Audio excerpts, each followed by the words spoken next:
In the northern reaches of the Kruger National Park, life depends on one thing: water.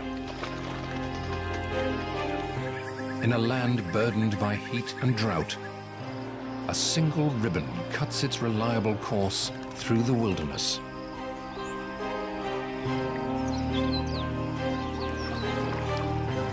It's a lifeline to all creatures, great and small. In the height of the dry season, everything must come to the river. From dawn to dusk, animals converge on the banks of the Luvuvu as it winds its way through the many habitats of an area known as Pafuri.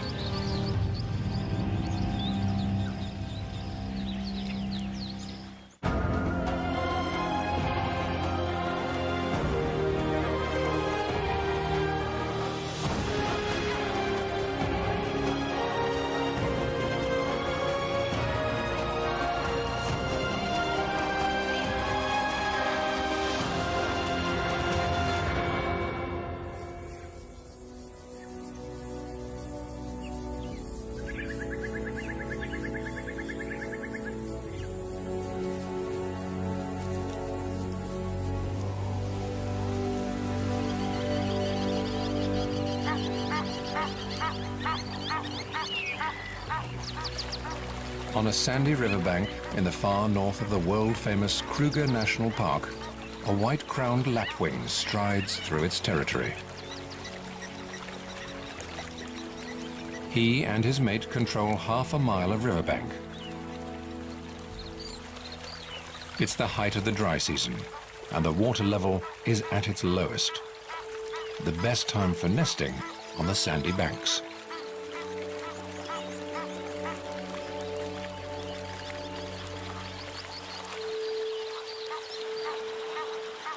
The Lapwings River is called the Luvuvu, and it flows through a very special piece of wilderness known as the Pafuri.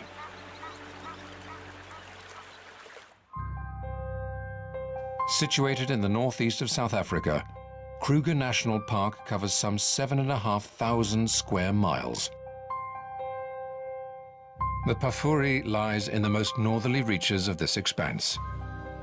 It's sandwiched between two rivers, the Limpopo to the north and the Luvuvu to the south.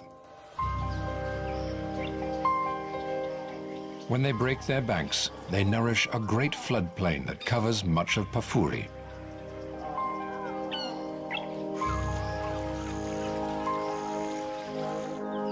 Here, lush lowlands feed herds of grazers, and iconic forests grow tall and green. Where less water gathers, hardier plants grow, adding to Pafuri's incredible biodiversity. Although it makes up just 1% of Kruger's total area, Pafuri is home to 75% of all the Greater Park species. Among these, some creatures stand out. From species rarely seen in the rest of the reserve, to great herds of its iconic characters.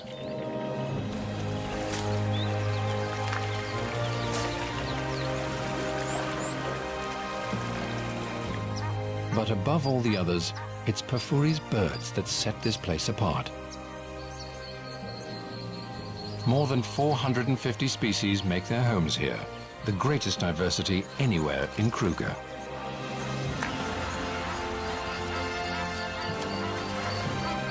For many tropical African species, this is the most southerly extent of their range. It's midwinter and the height of the dry season. After a protracted drought, the Great Limpopo River stands dry. But the Luvuvu still flows, making it a busy watering point for birds and animals alike. And the lapwings have done well to secure a spot on the banks. For almost all wildlife, each day includes a trip to the river during this trying time of year.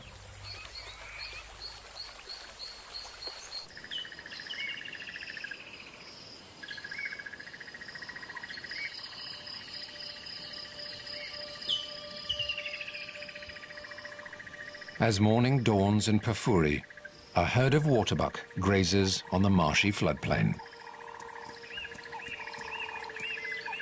With the males weighing up to 550 pounds, these are among Africa's most heavy-set antelope.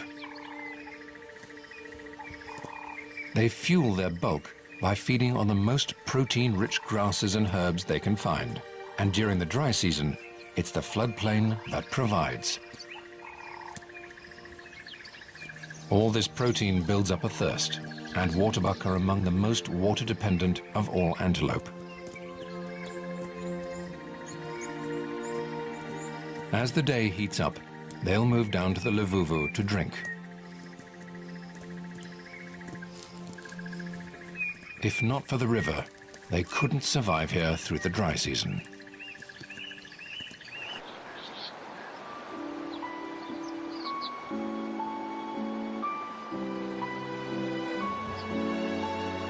The river flows from west to east across the park, shaping the landscape and attracting its wildlife.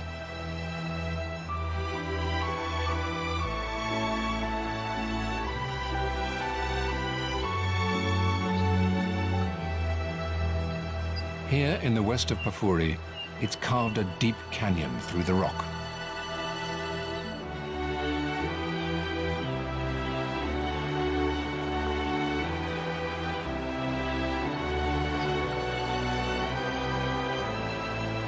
Known as Lana Gorge, it's testament to the Luvuvu's steady flow over the millennia.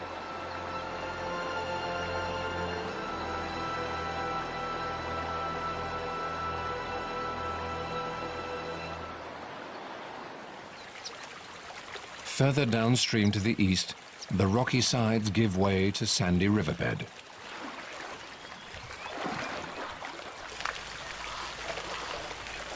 Here, a young bull elephant has arrived early to quench his thirst.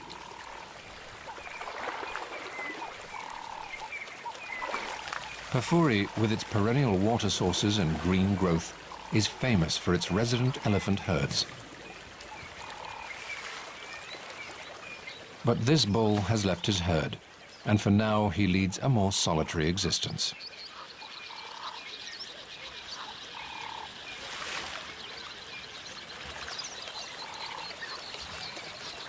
Social contact is an integral part of elephant life, and he will have spent his first 15 years in the company of his mother, siblings, aunts and cousins.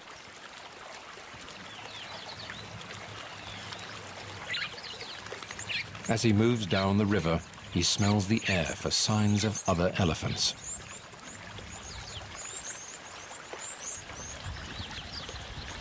If he can find a group of other bachelors, he may join them for the sake of companionship.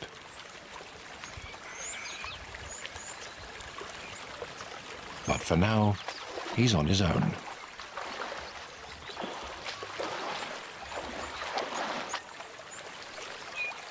Just downstream, another group of social creatures makes their home.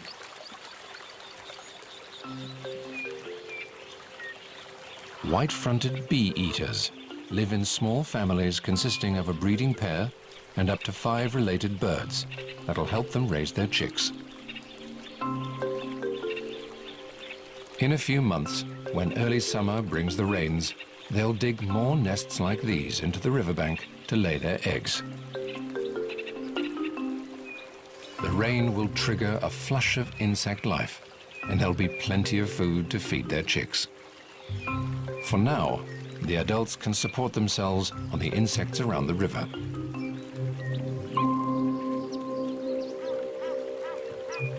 The little water in the Luvuvu is enough to attract a range of water birds, and each starts its day by finding food in its own way.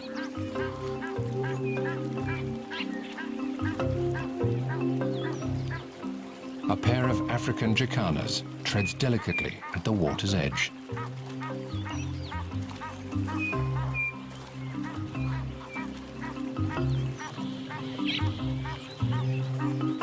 Their long toes help distribute their weight on floating plant life. Together, the pair controls a territory along the bank, and it gives them all the insects they need.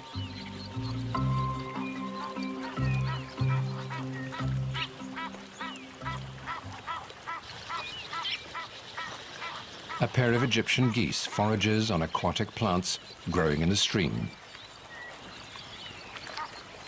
They get stuck in, reaching down for the tastiest morsels. A hamarkop takes a more measured approach.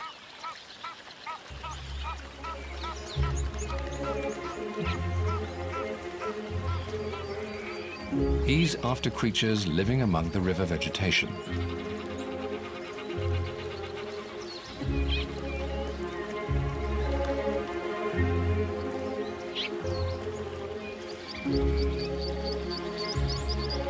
He prefers a breakfast of tadpoles, but he snaps up aquatic invertebrates too. For a three-banded plover, it's all about covering ground. He moves quickly along, pecking at the water's surface for insects and their larvae.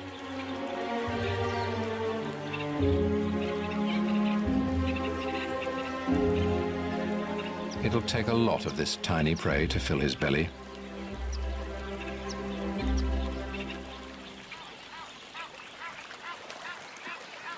While some are enjoying the river's ample food supply, a great egret is finding things trickier. It's after fish and amphibians, but they're proving elusive.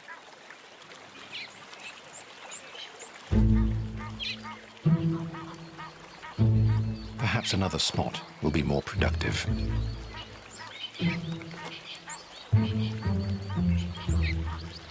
It readies itself for the strike,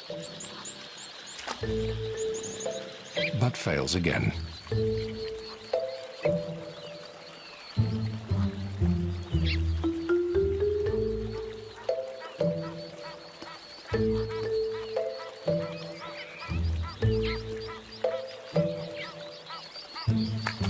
With one last effort, he comes up with a morsel.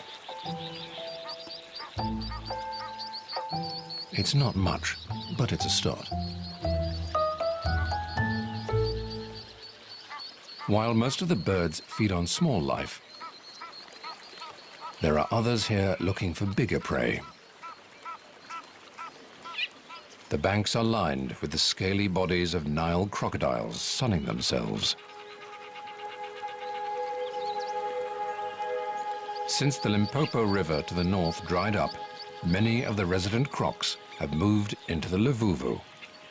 Here the water still flows deep enough to sustain them.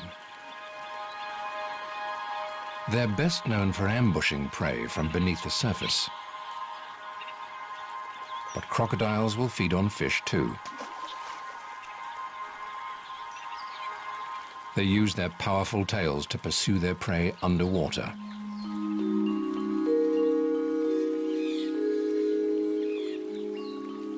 Despite their fearsome appearance, many other creatures seem comfortable in the presence of the crocodiles.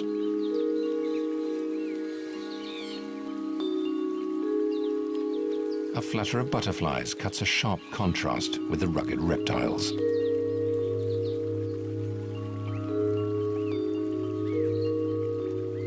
They're gathered to filter nutrients from the bank's muddy puddles.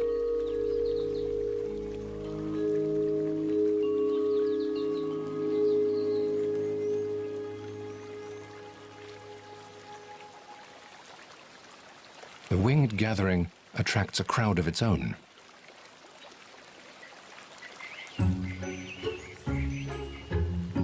Bee eaters.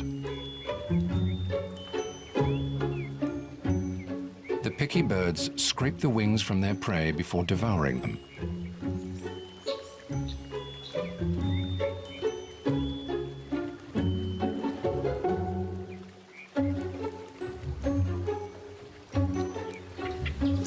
The bee-eater family will join forces with neighboring families to defend their foraging territory against other bee-eaters.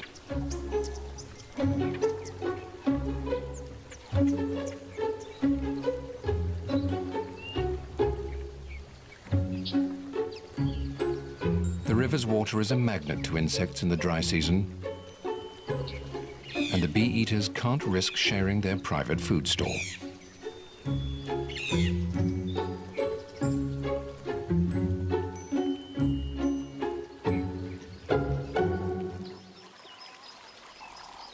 For many animals, Pafuri has lots to offer beyond the Luvuvu.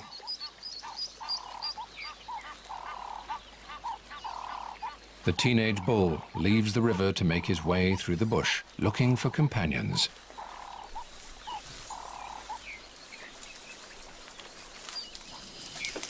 But he doesn't get far before his stomach distracts him. A full-grown elephant bull can weigh up to 5 tons.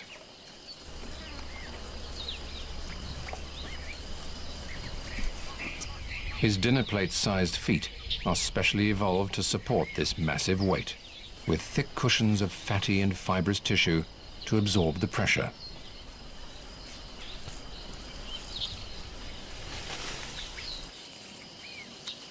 His trunk is the perfect tool for reaching the best leaves high in the trees.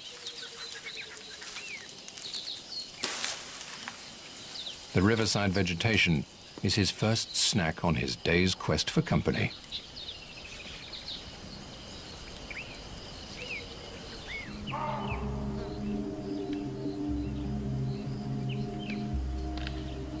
Pafuri has other food reserves in plenty for an elephant,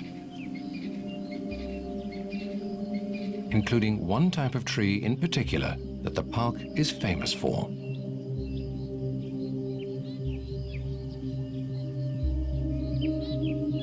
Known as fever trees, their smooth yellow-green bark is unmistakable.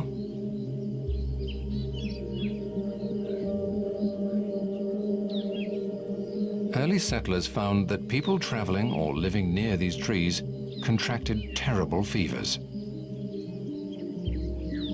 They blamed the trees themselves for the illness, but the blame was misplaced.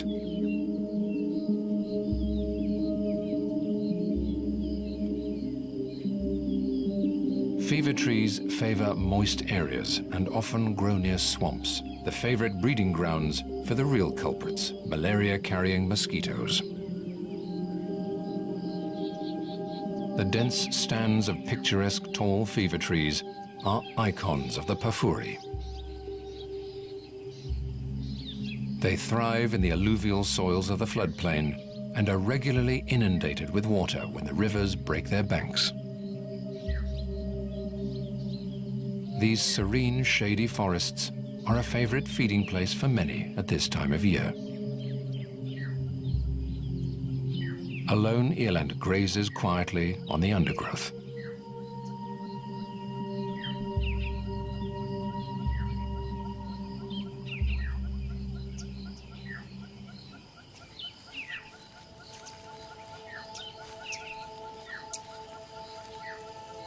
Not far away, a massive elephant bull disturbs the peace.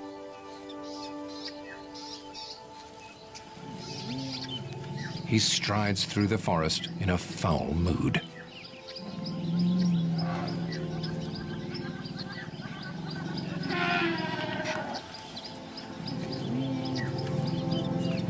And it soon becomes clear why. He has a handicap to his most powerful tool.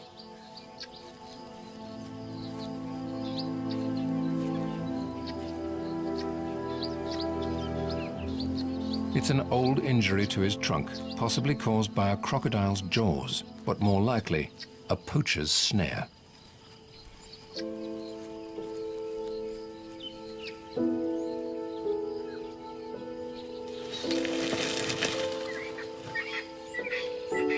He can't fully extend it vertically to reach leaves.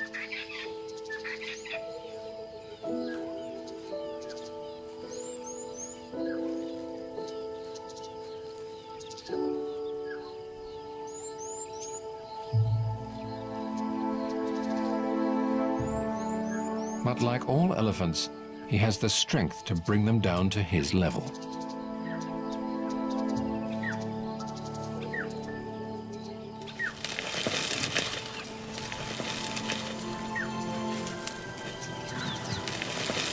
Once he chooses a tree, his incredible power takes care of the rest.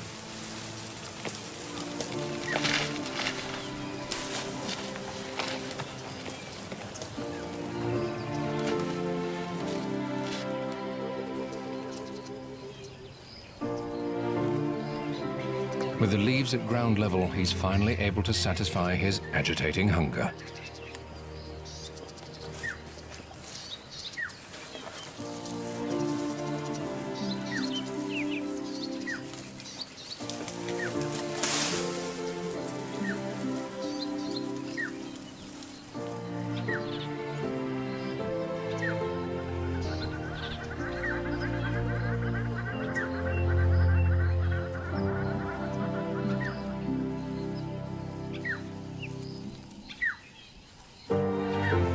Having eaten his fill, he moves slowly off through the forest.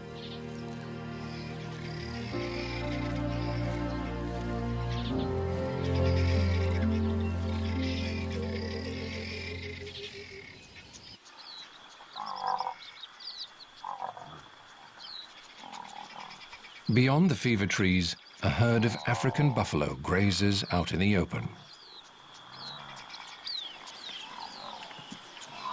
The grasses grow tall on the floodplain, but they're dry and tough at this time of year. This doesn't faze the buffaloes. They prioritize quantity over quality and can subsist on coarser fodder than most grazers.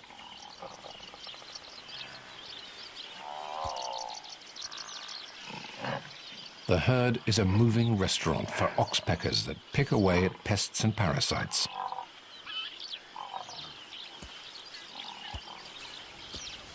Despite the adults' impressive horns, the herd is wary of predators, for the buffaloes have youngsters with them.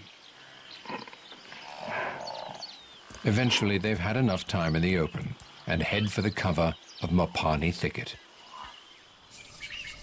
These dense woodlands thrive on Pafuri's higher ground and add yet another habitat to the park. Mopani is well known for its ability to withstand dry conditions. In the heat of the day, the butterfly-like leaves fold close to reduce the surface exposed to the sun and minimize water loss from evaporation. They're also a fantastic source of protein for Pafuri's animals. But today it's a brown snake eagle that makes best use of the golden trees. It could perch up here for hours, searching its surroundings with piercing eyes for its favorite prey of snakes. When it spots one, it'll swoop down from its perch, crush the snake's spine, and swallow it head first. For now, it stretches its feathers leisurely and surveys the comings and goings below. With raptors like these around, Pafuri's smaller inhabitants must keep a careful eye out.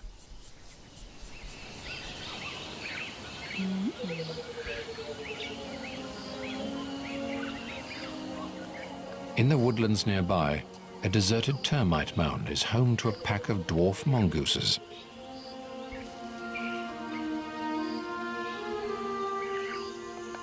As the day heats up, the adults emerge from their burrow, one by one.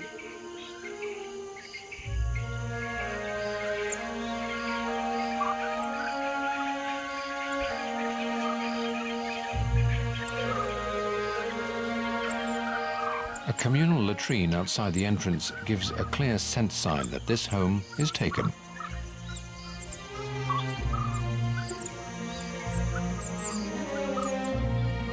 At less than 8 inches long, they have little defense against predators.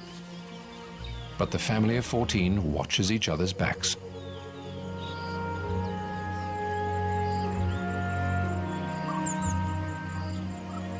Sentries take to higher ground to get the best vantage point possible. Vigilance is key. There are pups to protect.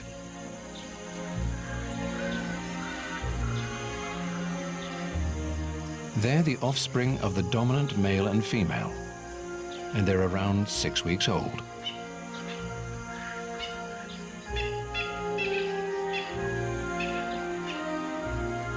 The whole pack works together to raise them. This includes the crucial tasks of babysitting and standing guard.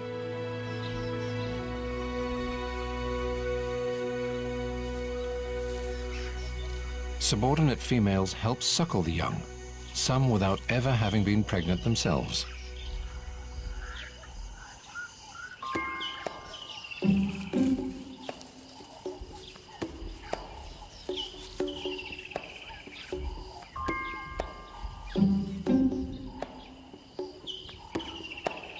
The rest of the pack heads out to scratch for prey with their long claws.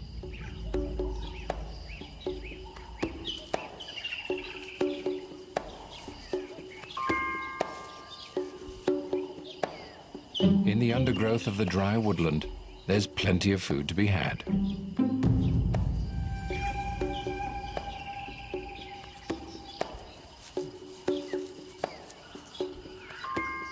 A millipede, known locally as a shongololo, would be a juicy snack.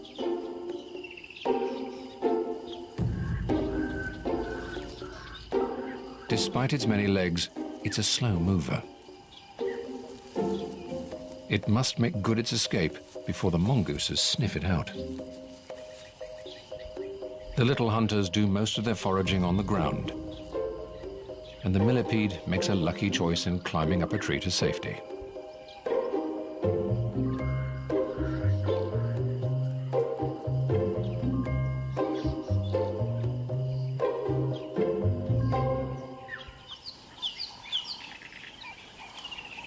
While the mongooses carry out their scuttling hunt, others plod slowly and steadily through the morning. An elephant mother is on the move with 2 youngsters. They've drifted from the herd to search the dry woodland for good fodder.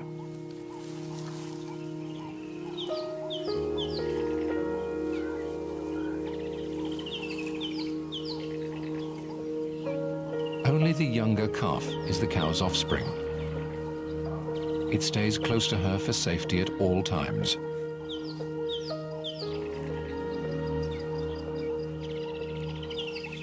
The whereabouts of the other calf's mother is difficult to tell, but it's a sad possibility that poachers have killed her for her tusks.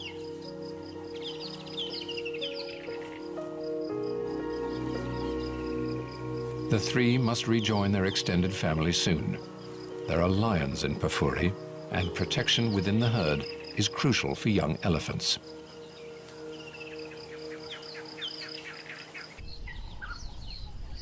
Away from the Luvuvu, a few small wetlands persist. This pan formed from runoff surface water during the last rains, and there's enough here to last the dry season.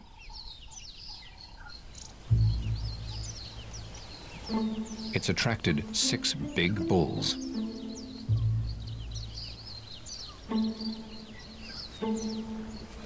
Among them is the young bull that was in the river this morning.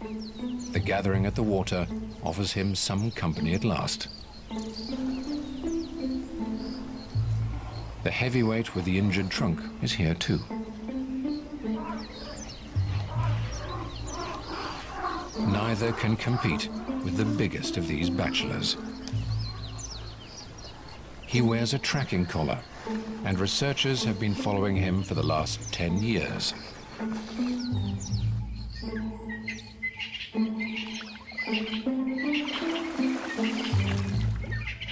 He's now in his prime, at around 45, and has picked up scars of his own during his long life. If all goes well, he could live to around 60. The other bulls give him plenty of space at the thirst-quenching water.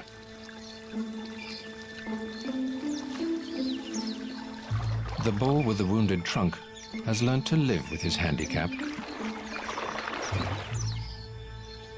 To get maximum suction, he dips his trunk into the water at an angle. This closes the wound, so he's not sucking in air. But when he sprays it into his mouth, it's a losing battle.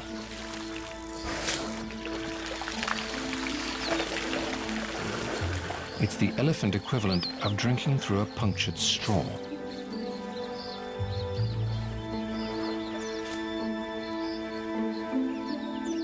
With this constant impediment, his agitated state from earlier in the day is easy to understand.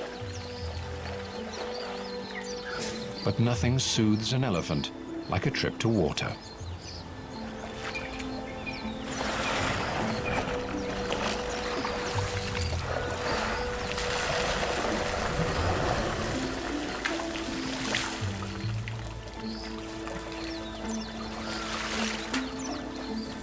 And it always involves a good splashing.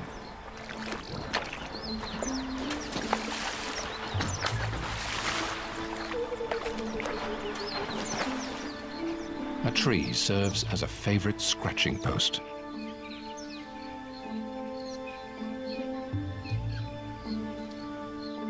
And a final layer of dust will protect against the hot afternoon sun.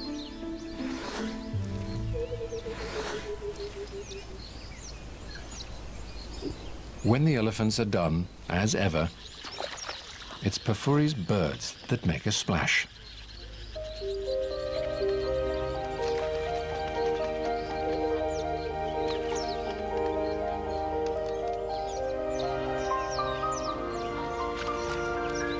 Fork-tailed drongos bathe themselves by plunging briefly into the water before flying off.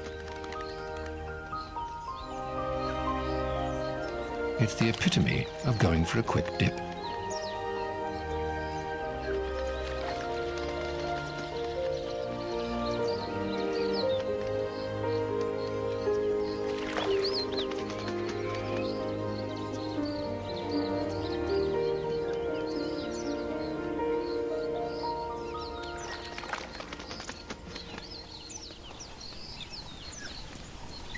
A small herd of impala arrives for a quick drink.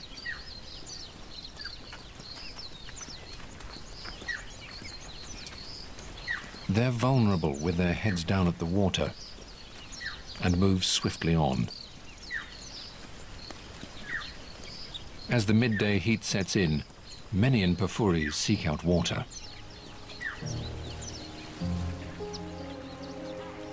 The afternoon is especially busy on the banks of the Luvuvu.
The river draws all of Pafuri's diverse life, including some that are rarely seen elsewhere on the continent.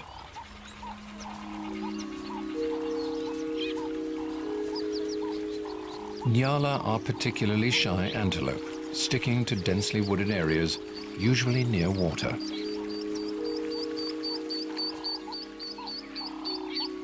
The riverine forests here are perfect habitat for them.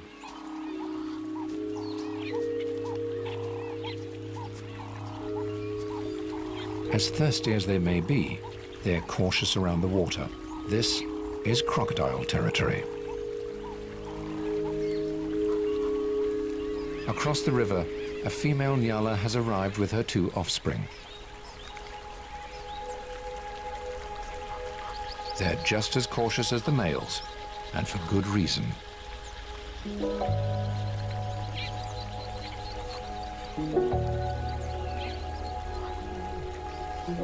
The young croc is probably too small to catch the mother,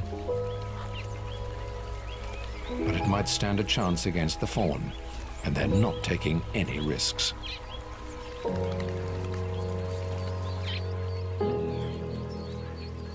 Downstream, the shaggy waterbuck have arrived with their young too. Even in the winter, temperatures can top 80 degrees Fahrenheit.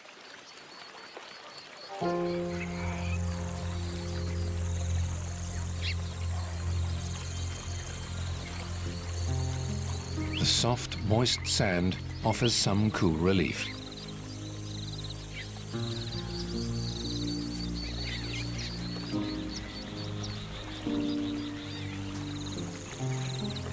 Most of the water come with company,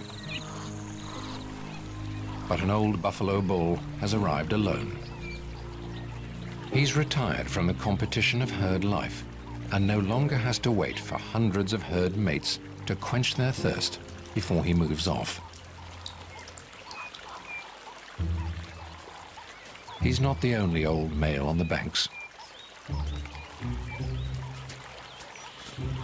The warthog boar's huge facial lumps are testament to his age.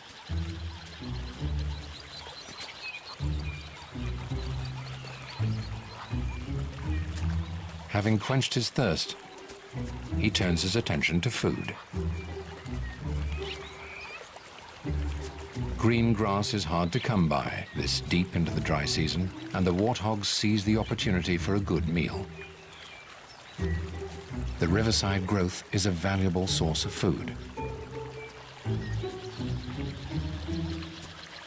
For some, the banks provide a special treat. The seed pods of an acacia tree are a favorite snack for chacma baboons.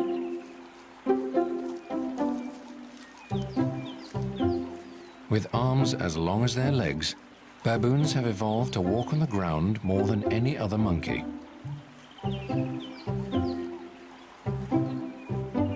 But the youngsters are completely comfortable in the tree, even as they pick their way between the thorns.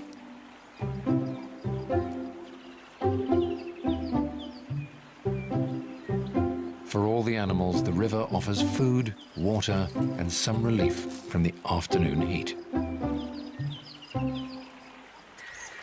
For the birds, the enduring flow serves another crucial purpose.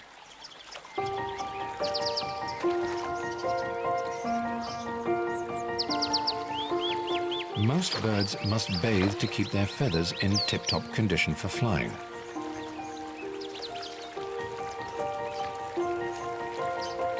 The river is one of the few places they can do so at this time of year. And they take full advantage of the cleansing flow. A white-crowned lapwing indulges in an afternoon bath.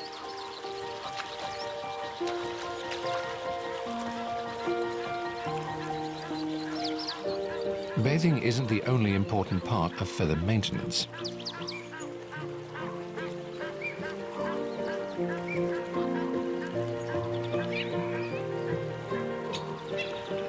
Others along the river preen to remove dust and parasites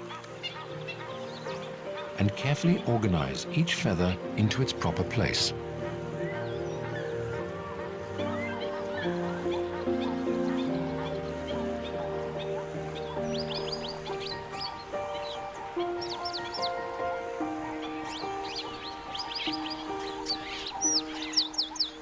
A woolly-necked stork is one of the bigger birds on the river today, but it's dwarfed by its cousin, the saddle-billed stork. It towers at 5 feet tall. Like all other creatures, big birds are drawn to the Levuvu by the allure of water. An 11-pound white-backed vulture makes daily trips to water to drink and bathe.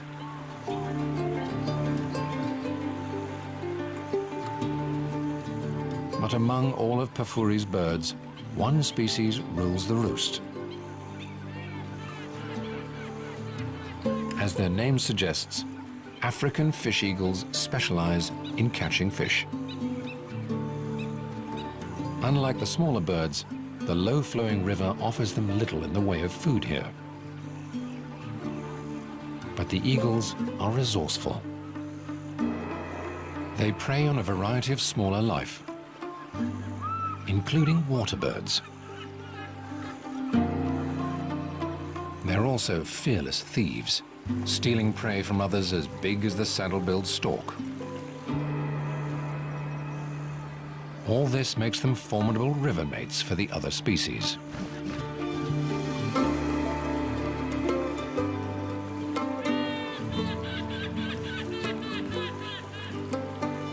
Like all here, they too must drink.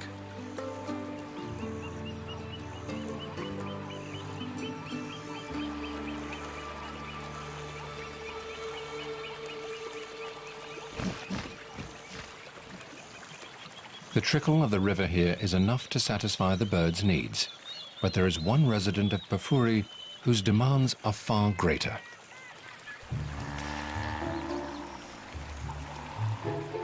Hippos need water deep enough to submerge their great bodies entirely. During the dry season, there are few places in Pafuri where this exists. Where the Luvuvu meets the dry bed of the Limpopo, in Pafuri's easternmost corner, it has formed a natural dam deep enough for a pod of hippos.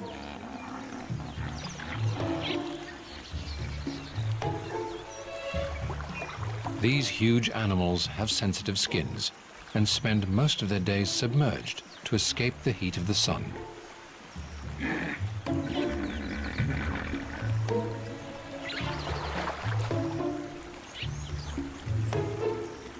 This bull is in charge here. Should he need to assert his control, he can open his jaw to 150 degrees, bearing 20-inch long tusks.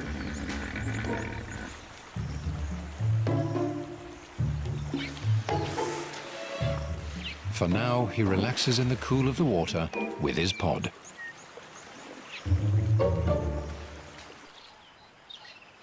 At the end of the Luvuvu, the riverbed of the Great Limpopo shines white under the afternoon sun.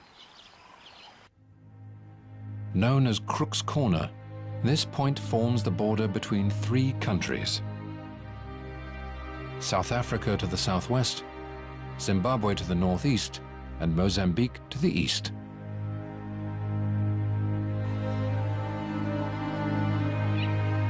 Here the Luvuvu River reaches its end.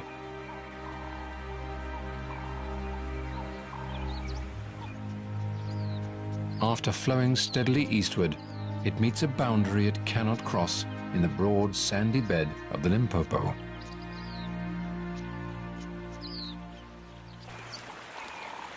For the creatures of Pafuri, the Luvuvu has done its job, providing water through another hot, dry day.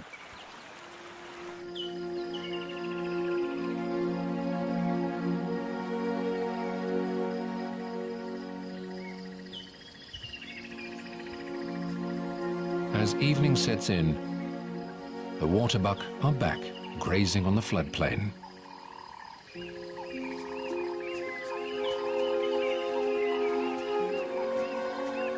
They enjoy the cool, calm end of the day.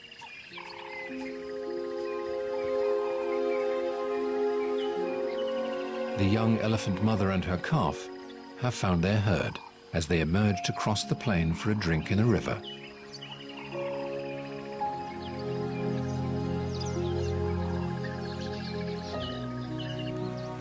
On the Luvuvu's banks, the baboon troop spends a little time by the water before heading into the treetops to sleep.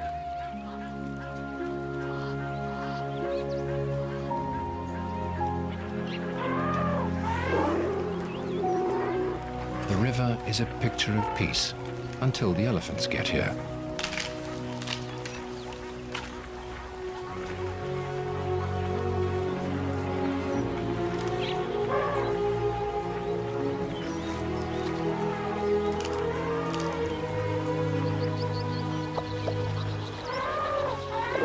The cool, soft sand is welcome relief after the long, hot day.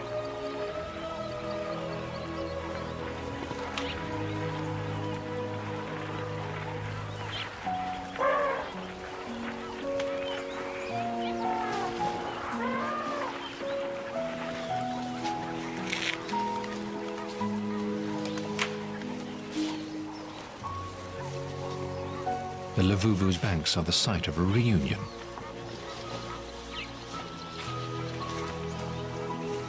The older calf from earlier has found its mother and enjoys the river by her side.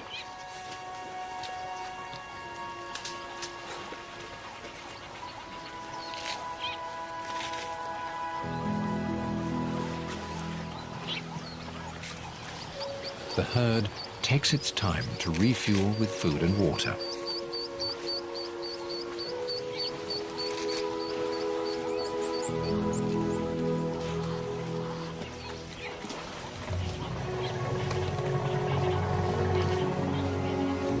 As long as the Luvuvu continues to flow through this special reserve, Pafuri's creatures will thrive despite the rigors of the dry season.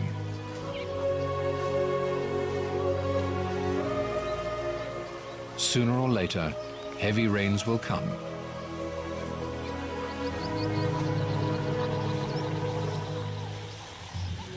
The Limpopo will flow once more, and floodwaters will inundate the plains to spur new growth. Until then, the elephants and others will find all they need along the banks of the Pafuri's everlasting lifeline.